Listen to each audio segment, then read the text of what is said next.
Hey everyone, welcome back to the channel. Today, we're not reviewing just any car. We're diving into the world of absolute madness. Hypercar insanity. Engineering pushed to the bleeding edge of possibility. This is the 2026 Aston Martin Valkyrie, and this one right here is finished in a menacing, stealthy shade of black that takes the phrase, Batmobile for the road, to a whole new level. Now, let me say this up front, this isn't a car you review in the traditional sense. This isn't about fuel economy, trunk space, or how many cup holders it has. No. The Valkyrie is Aston Martin's answer to the question, what happens when Formula One technology meets the road with no compromises? Born from a collaboration with Red Bull Racing and designed by Adrian Newey himself, the Valkyrie is not just a hypercar, it's practically a Le Mans prototype wearing license plates. It's rare, it's radical, and it's unapologetically extreme in every sense of the word. So in today's long-form review, we're going to take our time. We'll start with the insane exterior, aerodynamics, materials, design, then climb into the spaceship-like interior. After that, we'll get into the performance figures and driving experience, and finally wrap things up with availability and price, though spoiler alert, this car is not cheap, and not everyone can buy one, even if you can afford it. Alright. Buckle up. This is going to be wild. Exterior. Let's start by just taking a walk around this car. The 2026 Valkyrie, in this deep gloss black finish, looks like it was sculpted by speed itself.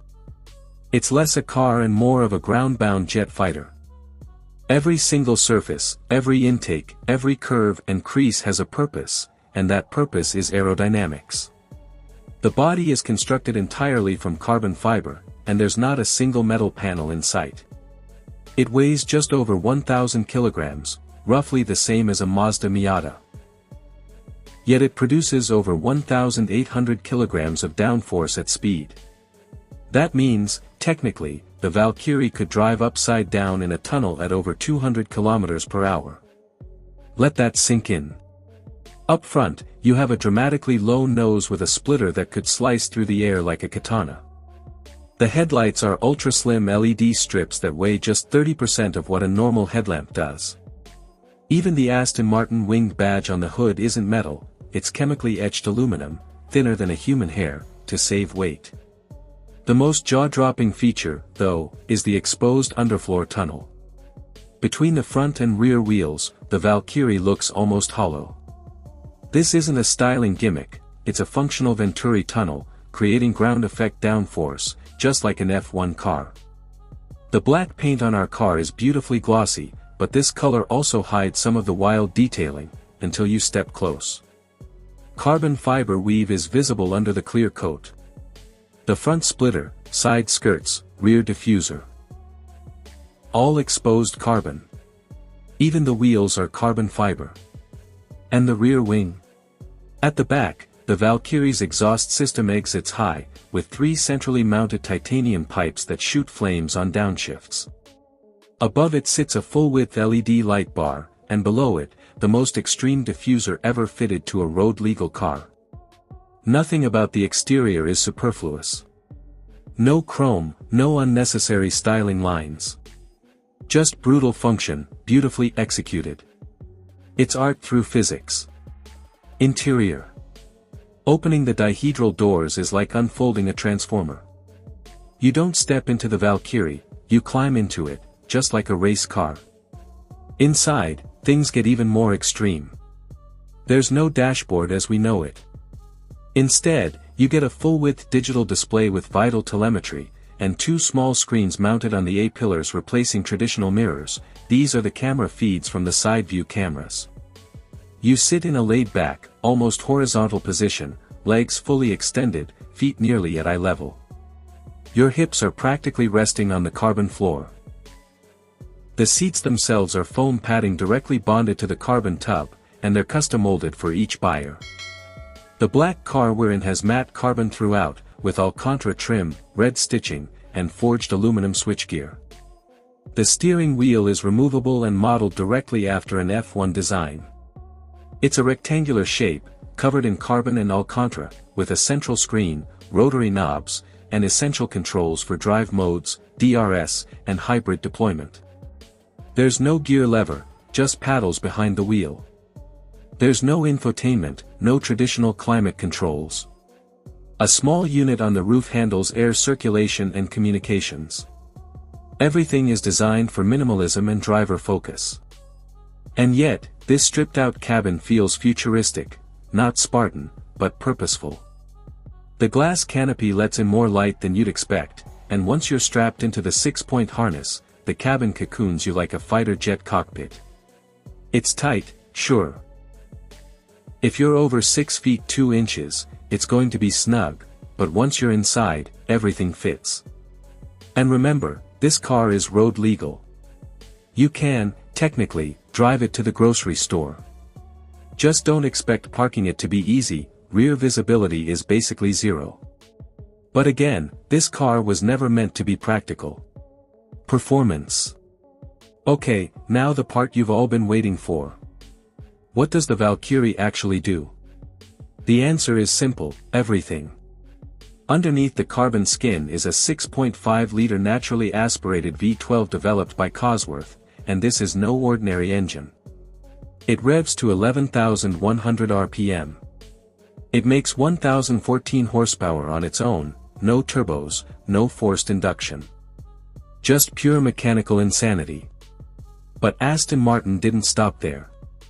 They added a hybrid electric motor developed by Rimac, pushing total output to 1,160 horsepower and 900 Nm of torque. The electric motor fills in the low-end torque, boosts mid-range, and even enables silent departures when you're sneaking out of your driveway at 6 a.m., though let's be honest, you're not buying a Valkyrie to sneak around. 0 to 100 km per hour. 2.5 seconds. Top speed. 350 km per hour, 217 miles per hour. But this car isn't about straight-line speed, it's about lap times. On a proper track, it will run rings around almost anything. It's faster than a McLaren P1, a LaFerrari, even the Porsche 918 Spider. In fact, it's aiming for Le Mans pace. The gearbox is a 7-speed single-clutch sequential developed by Ricardo.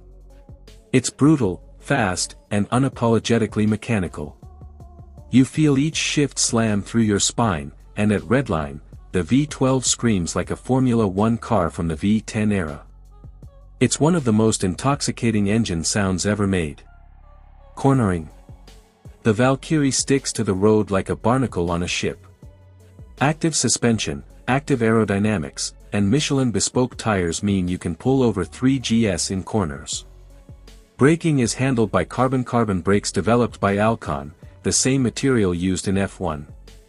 There's no fade. Just endless, mind-bending stopping power. It's not an easy car to drive.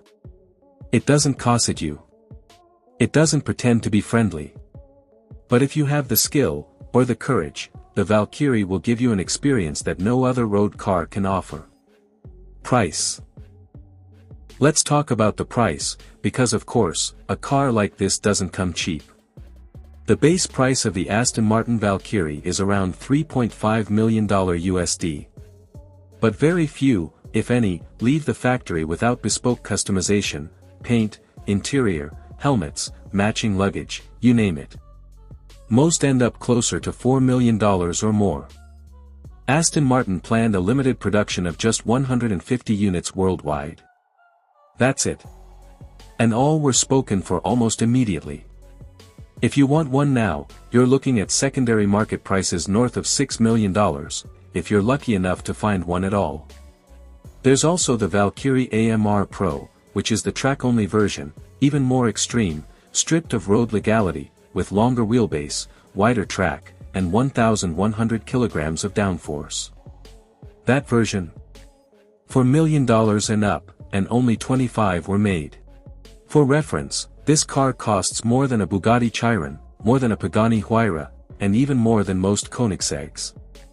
But none of those cars offer the kind of Formula One pedigree and raw edge the Valkyrie does.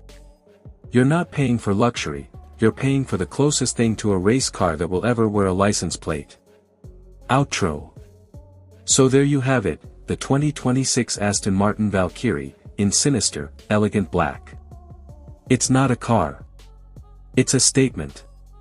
A mechanical symphony composed in carbon fiber and V12 thunder. It's extreme. It's difficult. It's completely irrational. But it's also a triumph of engineering. A celebration of what's possible when you throw away the rulebook and build something purely for the love of speed, performance, and pushing boundaries. Let me know in the comments, if money were no object, would you choose the Valkyrie, or would you go for something else in the hypercar world? Would you keep it in black, or go for something louder, like lime essence or liquid silver? And if you enjoyed this deep dive review, hit that like button, subscribe for more high-performance car content, and don't forget to ring the bell so you never miss an upload. Thanks for watching, and until next time, keep dreaming big, drive safe, and chase perfection. I'll see you in the next one.